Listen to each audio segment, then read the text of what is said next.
வணக்கம், வாழ்க வளமுடன். இன்னைக்கு நம்ம வெண்பூசணி வச்சு ஒரு அல்வா தான் பார்க்க போகிறோம். அதுக்கு நான் வெண்பூசணி கொஞ்சமாக கட் பண்ணி வச்சுருக்கேன். இதை நம்ம தோல் சீவிட்டு நல்லா துருவி வச்சுக்கலாம். அதுக்கு தேவையான அளவு சர்க்கரை, ஒரு டீஸ்பூன் ஏலக்காய் பொடி சர்க்கரையோட பொடிச்சு வச்சுருக்கேன். முந்திரி பருப்பு எடுத்து வச்சுருக்கேன். இது குங்குமப்பூ. இது ஆப்ஷனல் தான், உங்களுக்கு தேவைன்னா போட்டுங்க, இல்லைன்னா ஸ்கிப் பண்ணிக்கோங்க. இப்போ இதை வச்சு நம்ம ஒரு ஸ்வீட் தான் செய்ய போகிறோம். இதுக்கு பேர் காசி அல்வான்னு சொல்லுவாங்க.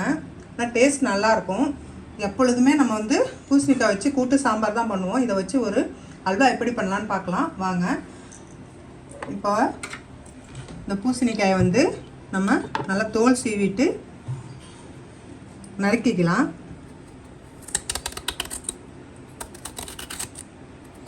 இந்த மாதிரி ஒரு பீலர் வச்சு நல்லா தோலை சீவிக்கலாம்.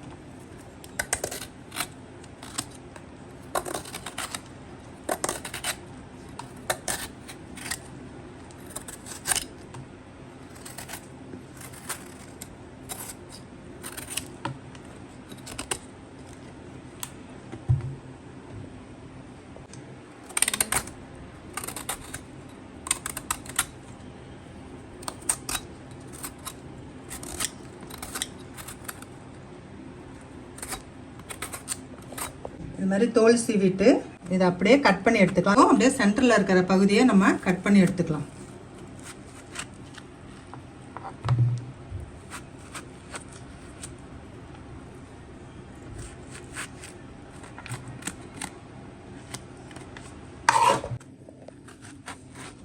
இதுலேயும் நம்ம அப்படியே சென்டர் பாகத்தை கட் பண்ணி எடுத்துக்கலாம். அவ்வளோதான். எடுத்துட்டு இது மாதிரி நம்ம கேரட் துருவுறதுல வச்சு துருவிக்கலாம்.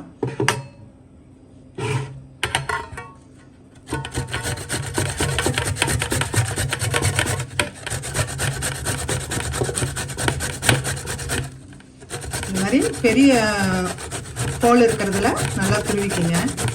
அப்போ தான் சீக்கிரமாக துருவிக்கலாம். பெரிய பெரிய பீஸாகவும் விழுவும் உங்களுக்கு. வெண்பூசணியை துருவி வச்சுட்டேன். இது ஒரு கப்பு வரும். இப்போ இந்த ஒரு கப்புக்கு நம்ம ஒரு 1/4 கப்பு சர்க்கரை போட்டால் போதும். உங்களுக்கு எவ்வளோ சர்க்கரை தேவையோ அந்த அளவுக்கு சர்க்கரை போட்டுக்குங்க. இப்போ நான் இது ஒரு கப்பில் வேணால் அளந்துக்கலாம். இது இதில் துருவும் போது தண்ணி வரும். நம்ம அந்த தண்ணியோடய சேர்த்து வணக்கிக்கலாம்.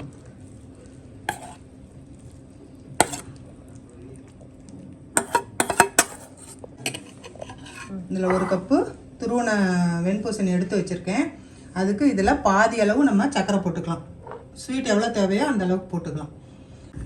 இந்த குங்குமப்பூவில் நம்ம காய்ச்சின பாலை கொஞ்சமாக ஊற்றி வச்சுக்கலாம்.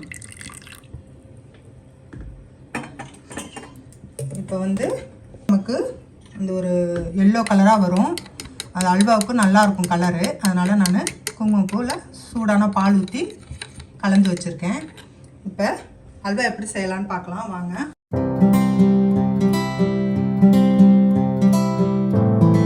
இப்போ ஸ்டவ்வில் வானல் வச்சுருக்கேன். வானல் நல்லா சூடாயிடுச்சு. அதில் ஒரு 4 டேபிள் ஸ்பூன் நெய் விட்டுக்கிறேன். நான் அல்வாவுக்கு நெய் விட்டால் நல்லாயிருக்கும். அதனால் நான் ஒரு 4 டேபிள் ஸ்பூன் நெய் விட்டு ஃபஸ்ட்டு முந்திரி பருப்பை வறுத்துக்கலாம்.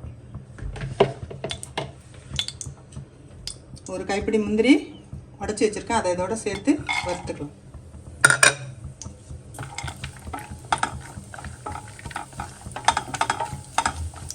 இப்போ வறுபட்டுருச்சு. நம்ம அதை எடுத்துக்கலாம்.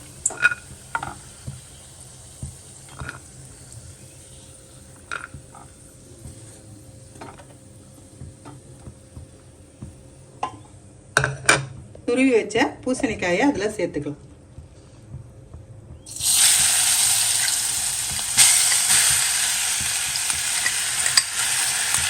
தண்ணி இருந்தாலும் பரவாயில்ல, தண்ணியோட சேர்த்து வணக்கிக்கோங்க. ஆனால் பூசணிக்காய் வேகணும், அதனால் நம்ம தண்ணியோட சேர்த்து கூட வணக்கிக்கலாம். நல்லா பூசணிக்காய் வேகிற வரைக்கும் நல்லா கொஞ்சம் வணக்கிக்கணும். நெய்யிலே வணக்கிக்கணும்.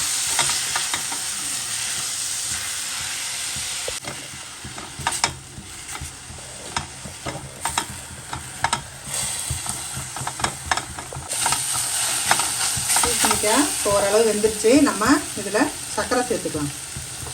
பாதி கப்பு நான் சர்க்கரை இதில் சேர்த்துக்கிறேன்.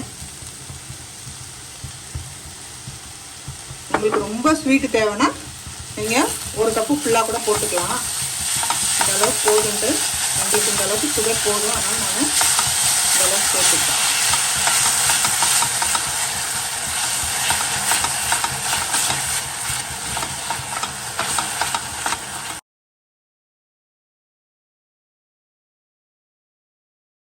இப்போ ஒரு டீஸ்பூன் ஏலக்காய் பொடியை போட்டுக்கிறாங்க.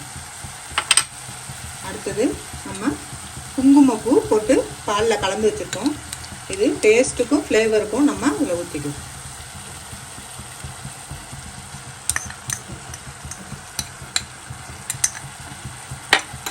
அடுத்ததாக வறுத்து வச்ச முந்திரி பருப்பு அதோட சேர்த்துக்கணும்.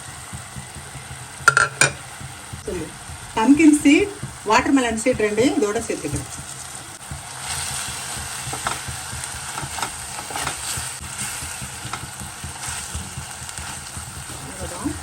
ஒரு ரிச்சான காசி அல்வா ரெடி ஆயிடுச்சு. அவ்வளோ அது எல்லாமே சுருண்டு வரும்போது நம்ம ஒரு பாத்திரத்தில் எடுத்துக்கலாம். காசி அல்வா ரெடி ஆயிடுச்சு. இப்போ இதை ஒரு பவுலில் நம்ம ட்ரான்ஸ்ஃபர் பண்ணிக்கலாம்.